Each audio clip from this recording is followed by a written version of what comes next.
Hello everyone and welcome to today's video. Today we have some developing breaking news that's very important for the 2026 midterms, the U.S. Senate as well.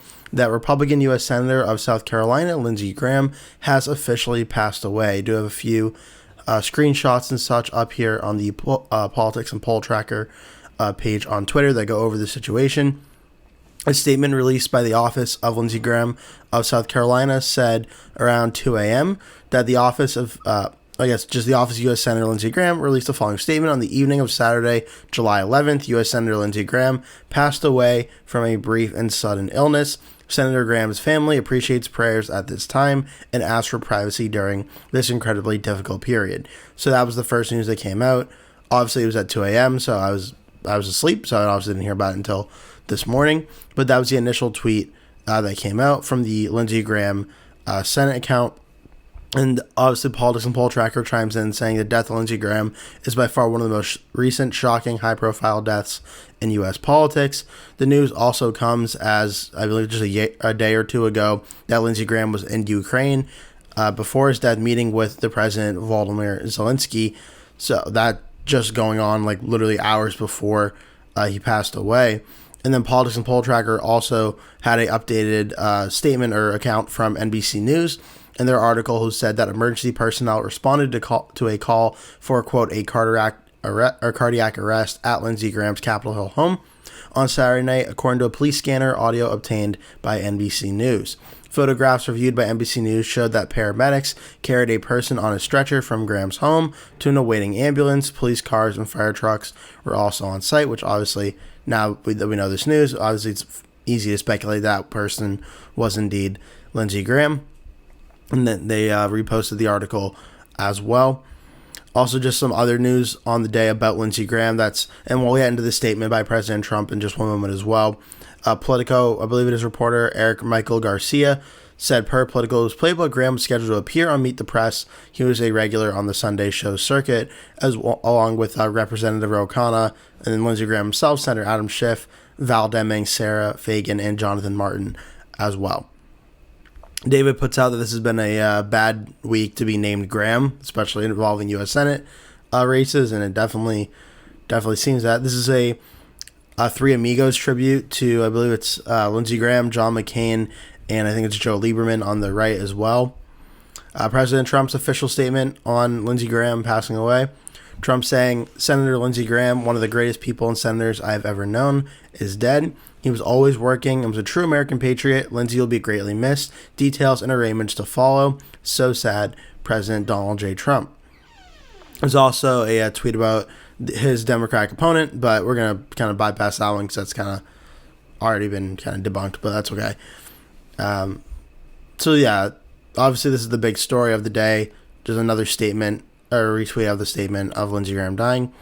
The death of Lindsey Graham is by far one of the most recent shocking things, as Politics and Poll Tracker said. So from this account, that's the updated reports on the news that we have. We also have some important tweets I want to go over. First, though, we have the governor of South Carolina, Henry McMaster, and I want to talk about him because he's going to play a very important role in what happens next. So first, he released a statement saying that his wife, Peggy, and our children are devastated. Lindsey Graham is irreplaceable, the fiercest of fighters for South Carolina and America, and a loyal and steadfast friend. We grieve with Darlene, his family, and his devoted staff. May God hold him gently in the palm of his hand. We shall not see his likes again. So that was from the governor, Henry McMaster.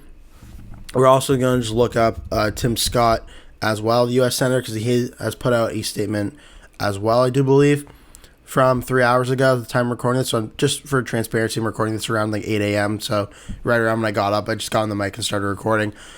Scott said, South Carolina lost a statesman and I've lost a friend. My prayers are with his sister and the rest of his family. From his humble beginnings to the Senate floor, Lindsey has always led with faith, family, and South Carolina first. Lindsey remained committed to public service and doing what he loved. He always introduced levity and brought wit to the most challenging moments. Lindsey will be missed. So obviously this is very surprising and shocking news about Lindsey Graham. It's going to take obviously a while to process that what actually happened and that one of the longtime U.S. senators has passed away. But obviously, in a U.S. election cycle, politics is everything. The U.S. Senate elections coming up in 2026 are very well talked about, very important. Lindsey Graham is up for re-election this year, and you can't not move on and not talk about the prospects of what happens next. So we do have an update from, I believe it is Jake Sherman, who he is a founder of the Punch Bowl News on X, and he says that Joe Wilson, the 78-year-old dean of the South Carolina Republican delegation, is interested both in the appointment to Graham's seat and would run for a full term. So he's the first name that I've seen be mentioned for a possible appointment to the U.S. Senate. And obviously, just to be clear before we move on to the Senate part of the video entirely, obviously Lindsey Graham, longtime Republican senator, very hawkish on a lot of issues involving war and such. Obviously, there's going to be a lot of videos, I'm sure, on YouTube and social media today that are going to talk about what Graham and his policies were, what he stood for, what goals he wished to accomplish and stuff. For this video, that's not really going to be where I go into. I don't really delve into that stuff too much in most of my videos. I mainly just stick on the election side of it. So if you're looking for that video, I'm sure it'll be on YouTube somewhere. But for this video, I'm probably just going to focus more on the election side of it. So first, now we got to talk about, well, what happens next? Well, now we officially know, obviously, that Lindsey Graham has passed away. The Republican candidate in this race is going to be TBD. And it's really weird to see because we know Lindsey Graham's been around for such a long time.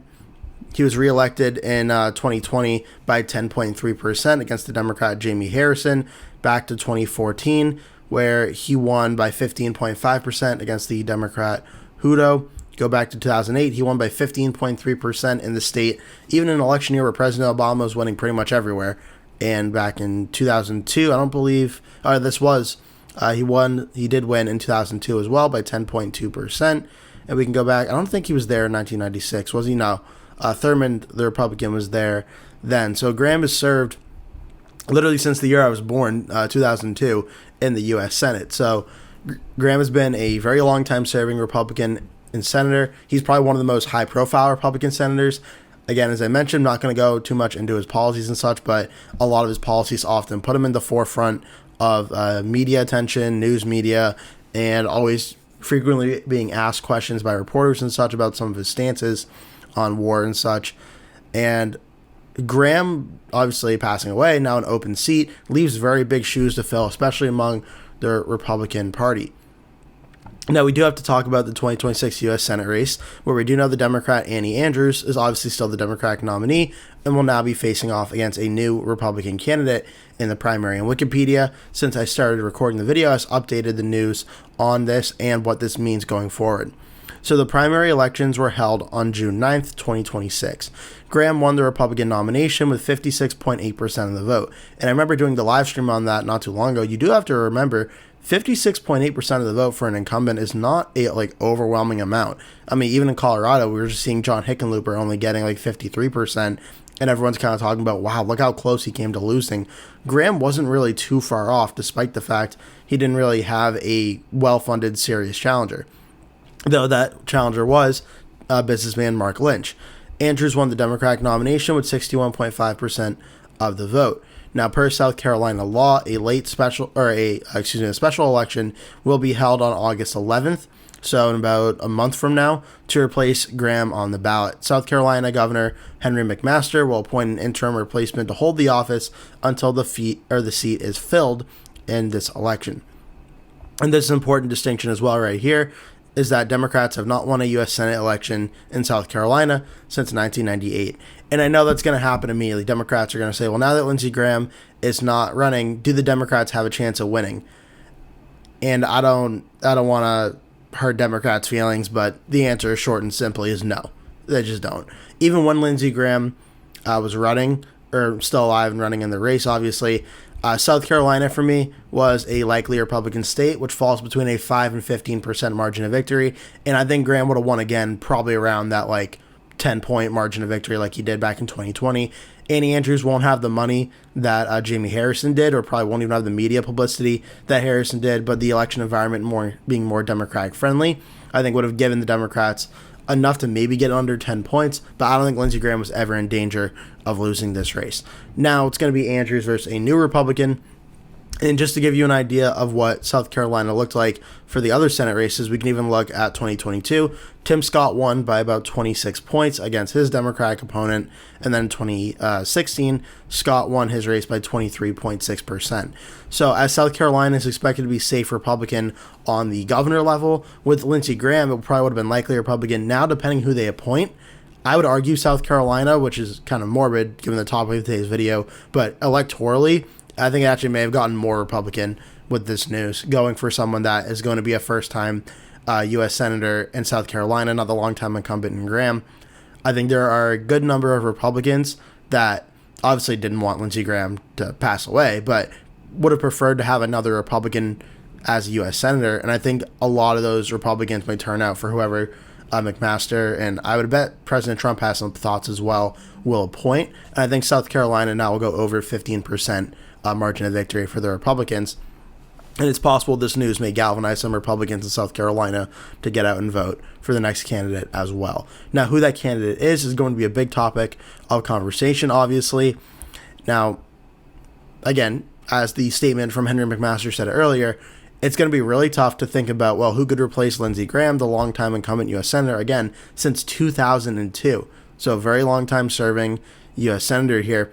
We can look first to the primary challengers. Mark Lynch is obviously going to be mentioned as he ran against Lindsey Graham. He's someone that could look to try and either run again or someone that maybe could get appointed to the Senate seat by Henry McMaster. I think it's a little bit less likely, though, that he would actually end up winning. I think now that Graham is out of it, you're going to see some people that ultimately decided to not run for U.S. Senate against Graham maybe consider throwing their hat back in the ring.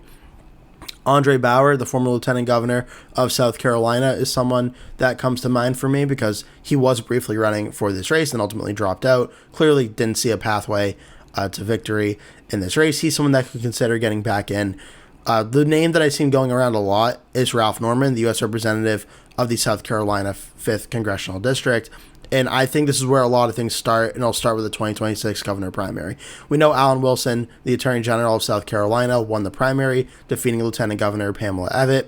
Now, President Trump endorsed both Alan Wilson and Pamela Evette in the Republican governor runoff, and I think there's a very real possibility here that for this race, whether it ends up being whether Evette ends up running or not, there's a good chance that she actually may, and that President Trump may throw his support behind her again.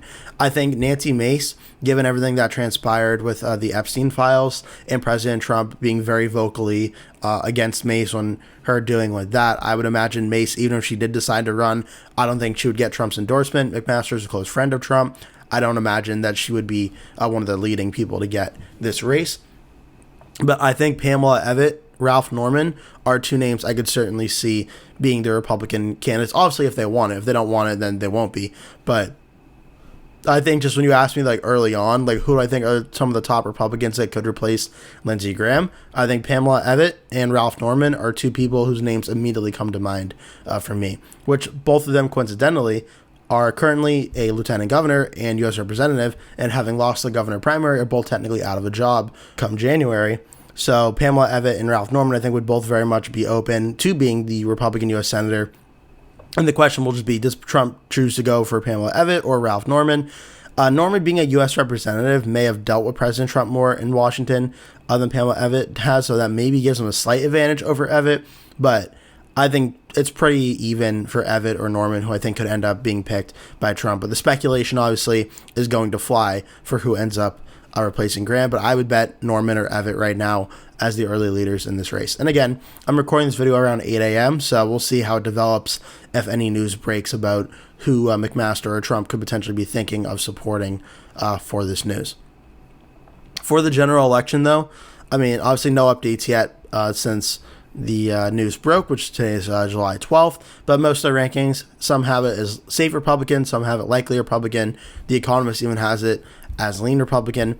The polling with Lindsey Graham versus Annie Andrews before Graham passed away from Democratic polls showed it a 3-point race and a 5-point race, which accounting for the bias of the pollster, which I usually do about 4 to 5% shift to account for a Democrat or Republican poll. You're probably looking at like an 8 to a 10-point lead for Graham over Andrews, which is again pretty much in line with what we saw in the midterm or the election in 2020. I think we're going to see that kind of line up again. Now with Graham not in the race, I mean, Democrats could still finish this race under 15 points. I definitely think it's possible.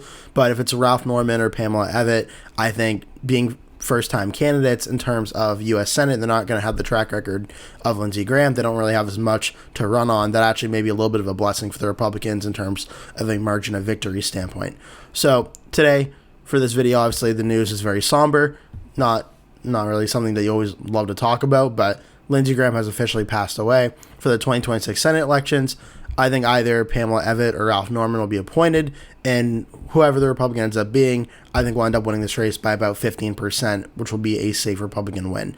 Because South Carolina seems to be more like a safe Republican state, even if it's only by a point or two over that 15-point margin of victory, it always seems to be safe Republican. And then Lindsey Graham was a candidate that, like, given some of his unpopularity issues, seemed to always underperformed that 15% number, but a different Republican like Norman or Evitt in this race, on top of Alan Wilson at the top of the ticket on the governor's race, I think we'd probably see South Carolina go 15 points in the Republican direction. But obviously, that's it for today's video. That's all the updated news that I have for you. I really appreciate you watching. I really appreciate if you could also hit like and subscribe on this video as well, so you stay tuned for more videos, which will be a lot more fun and upbeat than this one, I promise, in the coming days and weeks. But that's it. Thank you so much for watching. Hope to see you in a future video.